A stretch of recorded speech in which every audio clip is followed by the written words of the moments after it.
مسلک سنت پہ اے سالک چلا جا بے دھڑک، جنت الفردوس کو سیدھی گئی ہے یہ سڑک، اس کے علاوہ کوئی اور راستہ نہیں ہے۔ کسی کو ہدایت چاہیے، کسی کو جنت چاہیے، کسی کو کامیابی چاہیے، تو اس کے لیے اس دربار میں، دربار نبوی میں، دربار مدنی میں آنا پڑے گا، کسی اور دربار سے کام نہیں چلے گا۔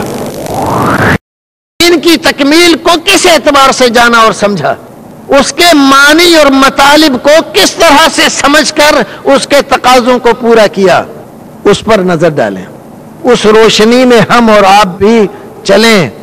صحابہ کرام رضوان اللہ تعالی علیہم اجمعین نے اپنی ساری زندگی میں یہ بات ثابت کی کہ رسول اکرم صلی اللہ علیہ وسلم کے فرمان کے مقابلے میں کسی کی بات نہیں چلے گی۔ بڑے بڑے اختلاف ہوئے، آپ کی اس دنیا سے رخصت کے بعد، آپ دنیا سے رخصت ہوئے، ایک بڑا اختلاف پیدا ہوا، آپ کا خلیفہ کون ہوگا؟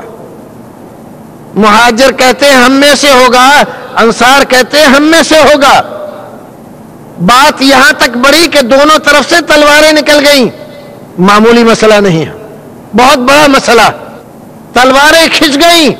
انصار اپنے فضائل بیان کر رہے ہیں، مہاجر اپنے فضائل بیان کر رہے ہیں، دونوں طرف اجلائے صحابہ کرام، فقہائے اعظام۔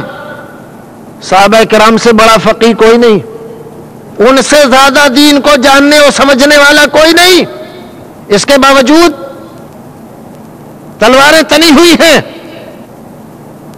ایک حدیث رسول اکرم صلی اللہ علیہ وسلم کی، حضرت ابو بکر صدیق رضی اللہ تعالیٰ عنہ بیان فرماتے ہیں، اللہ کے رسول نے کہا ہے الائمۃ من قریش، امیر خلیفہ قریش میں سے ہوگا۔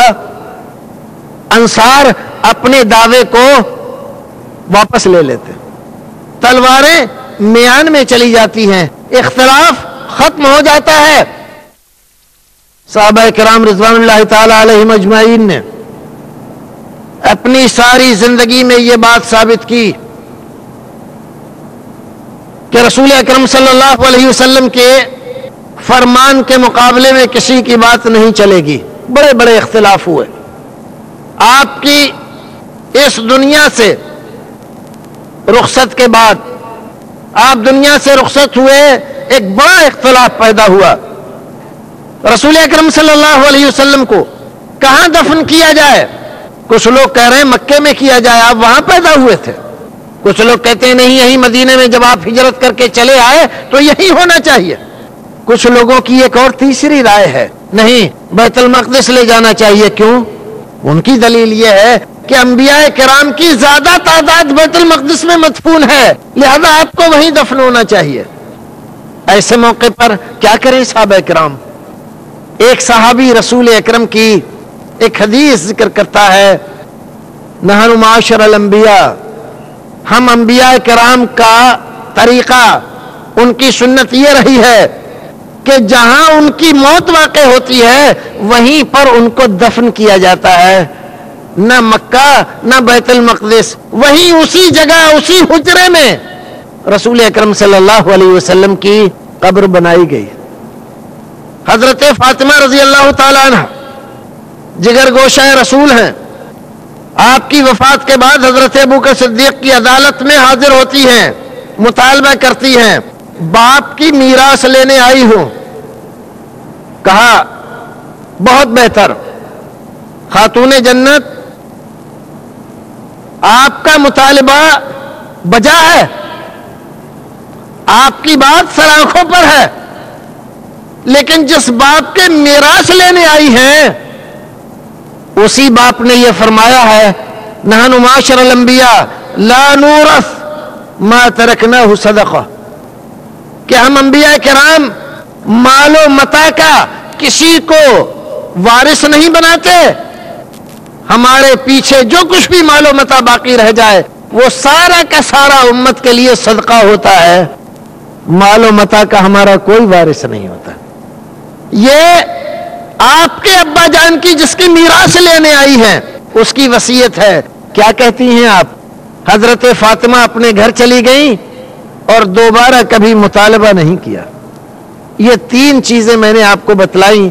اس سے کیا ظاہر ہوا کہ رسول اکرم صلی اللہ علیہ وسلم کی ہدایت آ جانے کے بعد پھر کسی کے لیے جائز نہیں رہتا کہ وہ کسی اور طرف دیکھے، کہیں اور جائے. حضرت ابوبکر صدیق، عمر فاروق، عثمان غنی، علی مرتضی، سعد سعید رضی اللہ تعالی عنہم اجمعین، یہ سارے کے سارے جانثاران اسلام تھے. رسول اکرم صلی اللہ علیہ وسلم کے لیے ہمیشہ قربان رہنے کے لیے تیار ہے.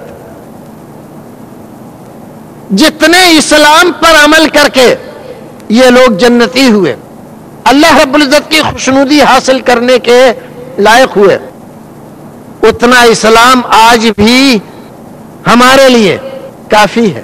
جتنی باتیں بعد میں ایجاد ہوئی ہیں، یہ تمام باتیں لوگوں کی اپنی ذہنی اپج ہے، ذہنی اختراع ہے.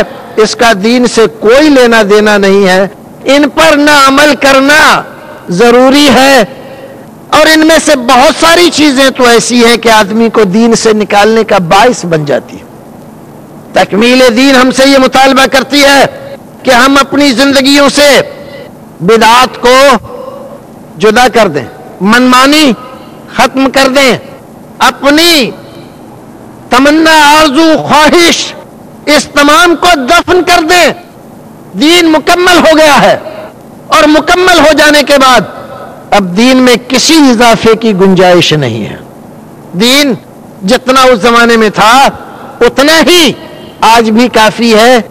اتنا دین جتنا صحابہ کرام نے مانا، جتنے پر وہ چلے اور جنت کے وارث ہوئے، اتنے ہی دین پر آج بھی کوئی مسلمان اگر عمل کرتا ہے، حق پر ہے، جنت کا مستحق ہے، اللہ کی رضامندی اور خوشنودی حاصل کرنے کا پورا مستحق ہے، رسول اکرم کے طریقے پر چل رہا ہے.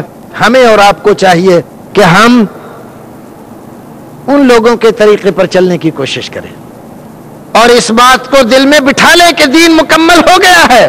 کسی کے لیے اس میں اضافے کی گنجائش نہیں نکالی جا سکتی اور نہ کسی کو اجازت دی جا سکتی ہے. جب آپ اس میں کچھ اضافہ کریں گے تو دین میں خرابی پیدا کریں گے، جو دین کو بگاڑیں گے. بخاری شریف کی حدیث میں رسول اکرم فرماتے ہیں قیامت کے دن وہ حوض کوثر سے دھتکار دیے جائیں گے. اللہ رب العزت ہمیں اور آپ کو نیک عمل کرنے کی توفیق عطا فرمائے. جب تک دنیا میں رکھے ایمان و سلامتی کے ساتھ رکھے، جب دنیا سے لے جائے ایمان و سلامتی کے ساتھ لے جائے. پروردگار رسول اکرم صلی اللہ علیہ وسلم کے اسوہ کے مطابق ہمیں زندگی گزارنے کی توفیق عطا فرمائے. پروردگار ہمارے دلوں کو مطمئن کر دے، اپنے نبی کی محبت سے ہمارے سینوں کو بھر دے کہ اس میں کسی دوسرے کے لیے کوئی جگہ باقی نہ رہے. اے پروردگار اپنے نبی کے جانثاروں صحابہ کرام کی محبت سے ہمارے سینوں کو منور فرما دے کہ ان کے نقش قدم پر چل کر ہم بھی اپنی زندگیوں کو کامیاب کریں.